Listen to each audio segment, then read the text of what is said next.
Joe, in a game like that where you look at the percentages, you look at all these different things, they scream double-digit lead, and then you look at the turnovers. How frustrating is that as a coach to see everything going right except for that? Well, that was the game. I mean,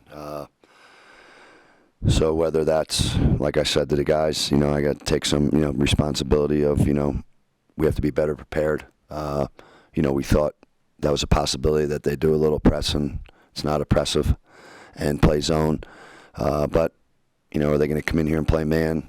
That was all part of it. And so, I have to do a better job of being prepared for that. This time of year, becomes a little harder when you're just trying to make sure that, you're not going to practice for 2.5 hours against the press and all those things. And it really comes down to just no matter what, you're going to play in some games where it's not great, you know what I mean? It's not pretty. That's what they were trying to do. And there's one rule. Just don't turn it over. You know what I mean? And tonight, when we didn't turn it over, we shot 58% from the field.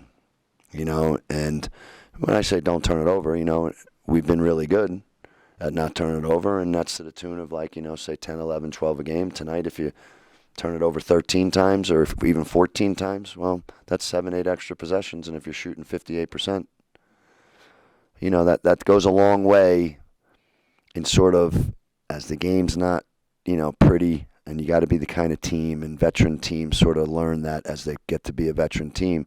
It's all right if it's not pretty. You know what I mean? Just don't turn it over. Something good will happen. And then because you're doing that, you give your defense a chance to help you win the game. And tonight, those turnovers, right, took it away from our defense maybe to be able to figure out a way to help our offense. Our offense has been helping our defense lately. Tonight we needed our defense to help our offense, but when you turn it over 21 times, it's really hard for your defense to sort of to do that. So across the board, those turnovers, to your point, they just had an unbelievable impact, obviously, on the game, and that's what we got to learn. That's what our guys got to learn. And no matter what, okay, you haven't seen a zone in a month, you haven't been pressed, and who cares? There's one rule: don't give it to the other team, and you usually find out something good happens. You guys have actually done a really good job this year of guarding bigs, whether it be doubling on the catch, whatever it may be. What is the unique challenge that Eduardo Andre poses that you guys maybe haven't figured out in the 2 games? Yeah. Well, you're right. I mean, again, I think part of it tonight was, again, those turnovers where, it's putting the spotlight on that a little bit more because we're not executing, we're not putting the ball in the basket as much. So then the focus goes to there. And what they did was they took advantage of the turnovers and got some easy points. And then when they didn't, because we were turning it over and they didn't score, they really slowed the thing down. They really took a lot of time on their possessions, and, there was a major focus to go into them. And, I wasn't happy, early with, our post defense. And, to your point, we've been much better at it this year. So give that kid credit for posing some kind of problem to us, but I know we got to get back to just sort of being more physical and guarding the post. And to your point, whether it's doubling or being way in on the weak side and being locked in that way. And again, when you turn it over 21 times, it's hard to be locked in, in any area. I just think tonight, across the board, I don't know if I can say in any area we played well. We didn't play well tonight. That's the disappointing thing. I don't even know if I can point to an individual player collectively.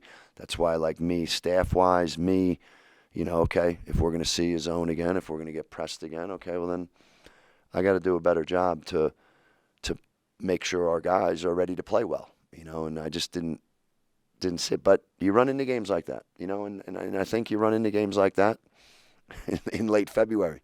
When you get into March and you might be playing a team for a third time. Well, okay, they're really ready to play you. They know each other so well, and what does that do to the game? It makes it be sort of this grind, not pretty basketball game, and you got to be comfortable with that, and I just didn't. We weren't comfortable with that tonight. It sort of, over the course of the 40 minutes it bothered us. There were times where it didn't bother us, and I think a big time was we came out in the beginning of the second half, we took a 7-point lead. We weren't turning the ball over. We take a 7-point lead. They call a timeout, come out of the timeout, and I think we had 2 straight turnovers, and they get buckets. And the next thing you know, they're winning 39-37. It's whatever it was. So that's where at times we were comfortable, but we were never comfortable overall with the fact that, there's going to be possessions here that, they're going to be hard and difficult. Just don't turn it over. Something good will happen.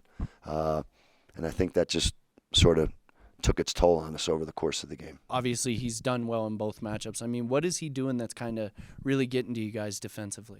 He's just a really big body, super physical guy. He slips on screens. He can catch it. He finishes. He's a lefty too, so it's a tough matchup. But we just got to be more physical with guys like that. You guys have actually done a really good job against centers this year. How does the game plan change against him, or does it at all? It doesn't really at all. It's same rules apply to him. It just he was just having a day against us. Obviously, he was banging in, getting good shots up. Carter, I mean, I know it's any number of things, but the turnovers tonight. I mean, what did you feel like was the biggest reason for that big number in the turnover column? Yeah, their press just got to us. Their trapping, their pressure just got to us. We just got to be more prepared next time for that and have more flashers in the middle and just take care of the ball more. Just don't turn it over. That's the only rule. Just find a way to get it across without turning it over. So, how much did they change what they were doing from the last time you saw them, if at all?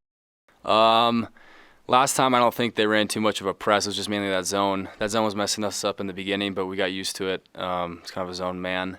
We got used to it though, and then but the press they got to us all night. So we got to clean that up moving forward. So. How much confidence does it give you, though? I mean, I know moral victories aren't really a thing, but you guys, it got away from you. Then you go on a 13-2 run to get right back in. And, I mean, you guys are starting to do that a lot more. Is that something you're seeing, and why do you think that's happening? Yeah, well, in this game, I think it was just because we stopped turning the ball over, and then we just coach said we were shooting 58% from the field today. So if we were not turning the ball over, we were getting, a good shot, and it was probably going in. So we stopped turning the ball over a little bit at the end with those runs, and we scored, but it was just too little too late. So we just got to take care of the ball better moving forward. In a game that was this important, how do you maybe feel that frustration starting to build as those turnovers go up? And how much do you think that affects that number going up even more? Yeah, that was a big game. We all know. We had, I think, a tied record with them, I think. So, yeah, that was a big game. Disappointing to lose that. But we got another shot, in 2 days. So we'll get ready for UNLV and be ready to go and try to steal one on the road.